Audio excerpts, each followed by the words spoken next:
On a day far from bright for Earth, creatures emerged from its depths.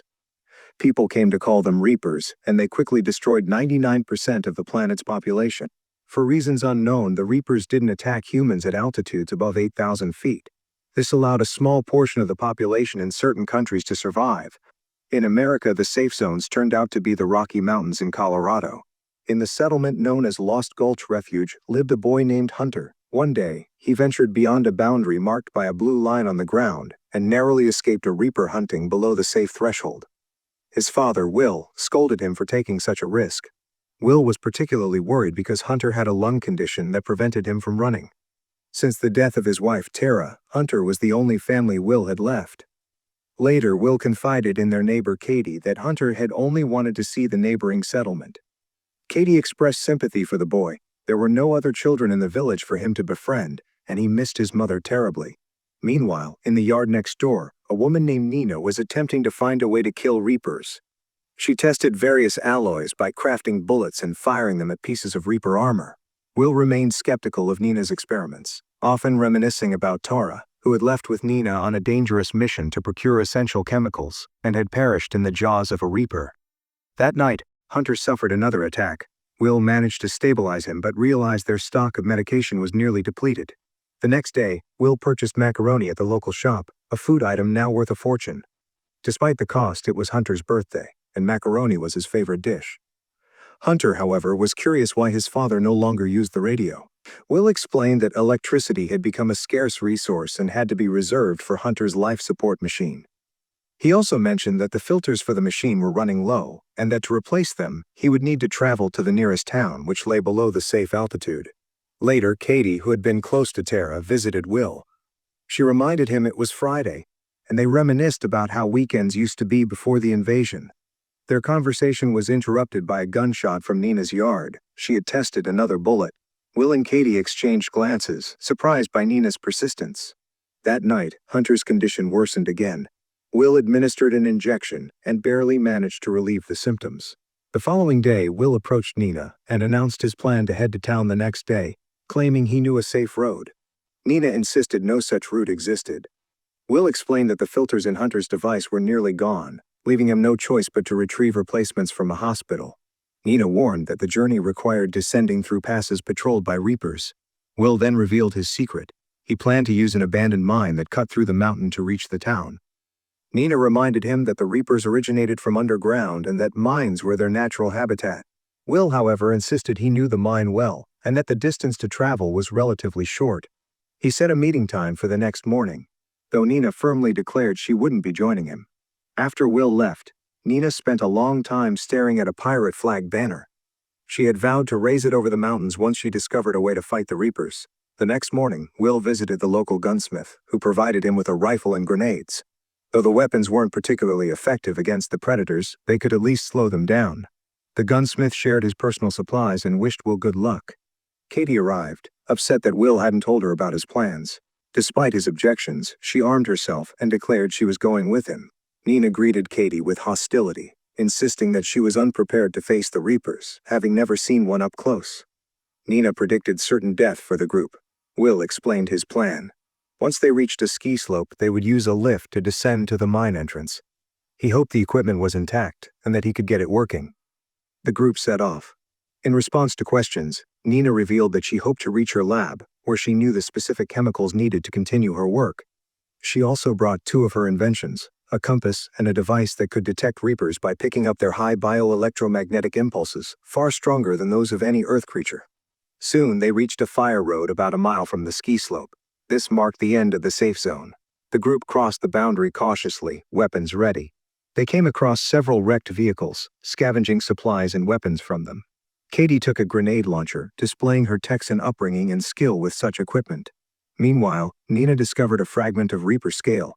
As she retrieved it, a heated argument erupted between her and Katie. Katie blamed Nina for Tara's death, while Nina dismissed Katie as an inexperienced nuisance. Will intervened, breaking up the fight, and the group continued toward the abandoned ski area.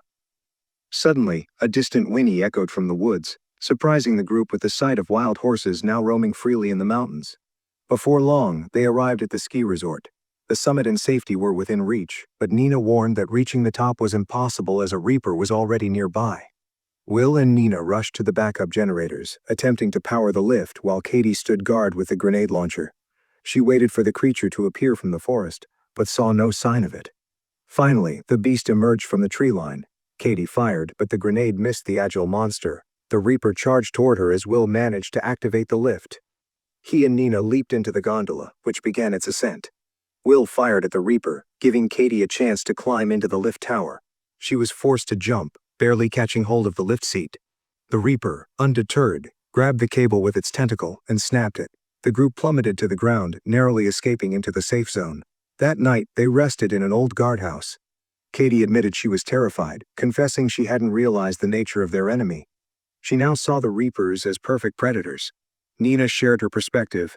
The Reapers didn't rest, nor did they consume humans.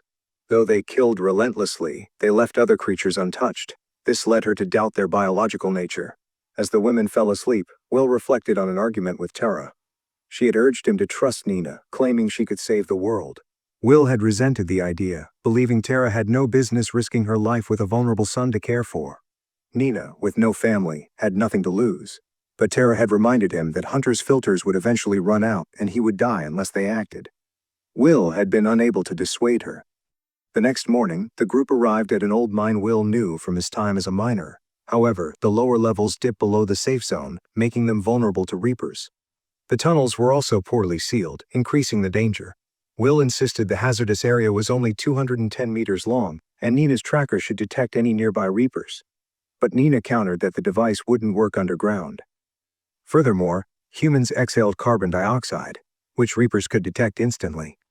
After venting her frustrations with Will, Nina was the first to descend into the mine. Reaching the desired level, they found the passage blocked with welded metal. The only way forward was to descend another level, undeniably outside the safe zone. Will declared he wouldn't turn back, and the women reluctantly followed. They climbed down a ladder, with Will urging them to avoid exhaling too much carbon dioxide. The team paused for a break before the final push. Katie recounted how, at the start of the invasion, she had fought with her boyfriend, hit him with a frying pan and driven off in his car, which had ultimately saved her life. The group descended to the next level and pressed onward. They made it most of the way when a Reaper appeared, forcing them to flee. Will tried to shoot the creature, but the bullets failed to deter it. The Reaper relentlessly closed the gap, herding them into a dead end. Will ordered the group to shut off their flashlights and hold their breath. The Reaper's tentacle probed the area, brushing dangerously close to their faces. Will used a flare to startle the creature, giving them a chance to bolt toward a partially collapsed tunnel. They scrambled inside, but Katie took a wrong turn and was ensnared by the Reaper's tentacles. Will watched helplessly as she was dragged deeper into the mine. Meanwhile, Nina spotted a ladder. She and Will climbed to a higher level, barely evading the pursuing Reaper. They finally emerged from the mine and returned to the surface safely above the boundary of the safe zone. They continued their journey and soon came across an almost intact pickup truck, which they decided to use. Before setting off, they stopped for the night in an abandoned house, where they found some food supplies. During dinner, they reminisced about Tara and Katie. Will regretted taking them through the mine. Nina, however, advised him to channel his anger to fight. She revealed her plan to return to her lab to retrieve magnesium, theorizing that the Reaper's impenetrable scales generated magnetic defenses. She believed a bullet containing magnesium could penetrate the armor and kill the creature by igniting an internal fire.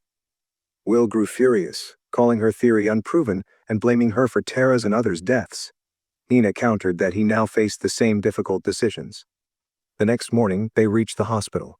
The building was in ruins and looted, forcing them to climb to the top floor. In an operating room, Will finally found what he needed.